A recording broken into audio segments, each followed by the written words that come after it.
Ini selanjutnya saya akan membahas tentang strategi untuk mengintegrasikan ide dan narasi ke dalam skrip gitu. Di sini ada 12 strategi ya.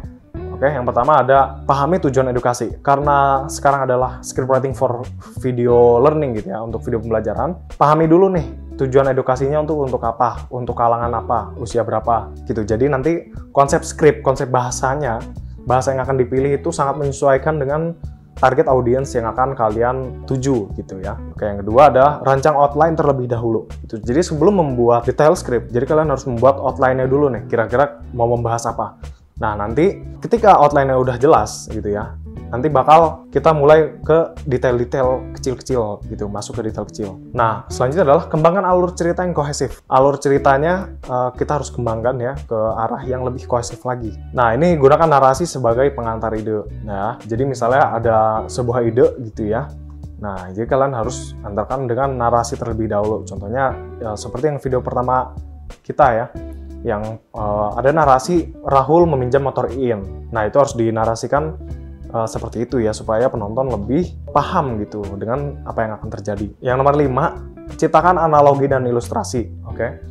Karena kita lagi-lagi ya, ini untuk video learning, beberapa teori itu pasti beberapa orang awam belum memahami sama sekali. Jadi perlu adanya analogi dan ilustrasi. Ketika kalian yang mengikuti bootcamp ini, saya bilang, beberapa kalian pasti nggak ada yang tahu kalau saya bilang back end dari website gitu, atau front end dari website. Beberapa kalian memang paham, tapi beberapa dari kalian memang ada yang belum paham.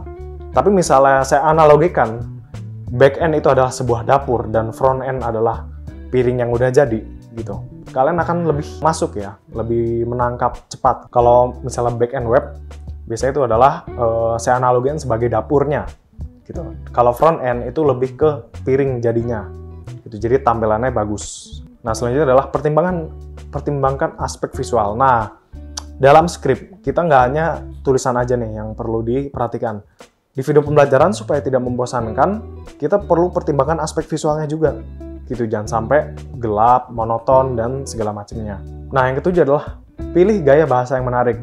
Lagi-lagi ini menyesuaikan lagi dengan target audience yang kalian tuju gitu ya. Apakah kalian tujunya adalah milenial gitu dengan bahasa yang santai, nggak terlalu formal? Nah, itu mungkin kalian bisa pilih ya.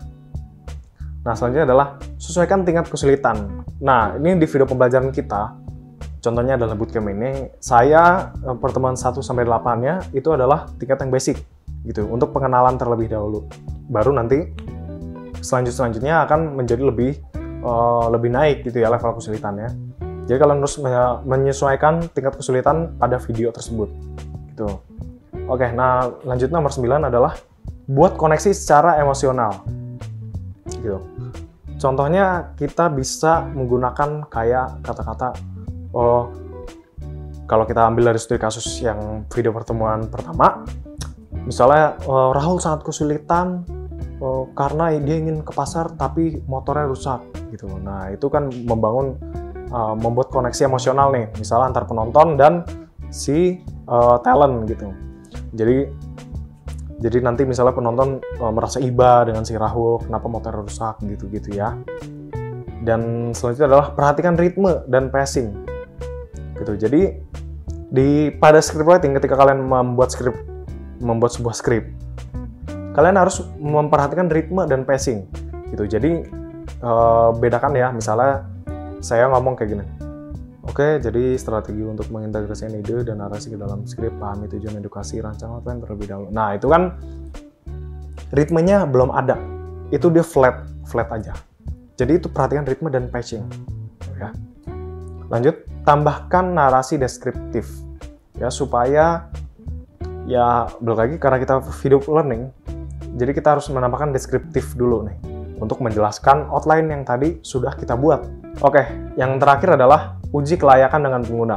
Nah, ini sebelum skripnya kita publish, biasanya kita akan mereview dulu dengan sesama kru gitu, atau sesama orang-orang yang bertugas di sekitar kita. Misalnya skripnya udah jadi, kita harus uji dulu nih kelayakannya, apakah udah layak apa belum. Nah, habis itu kita uji kelayakannya dengan pengguna asli gitu. Ini apakah udah layak apa belum. Nah, kalau ketika udah, mungkin kita akan melakukan pengembangan lebih lanjut. Tapi kalau belum, kita akan melakukan sebuah perbaikan ke skrip tersebut gitu. Oke, Mungkin sekian di pertemuan 3 ini.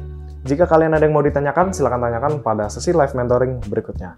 Sekian dari saya, Nadif. Terima kasih. Wassalamualaikum warahmatullahi wabarakatuh.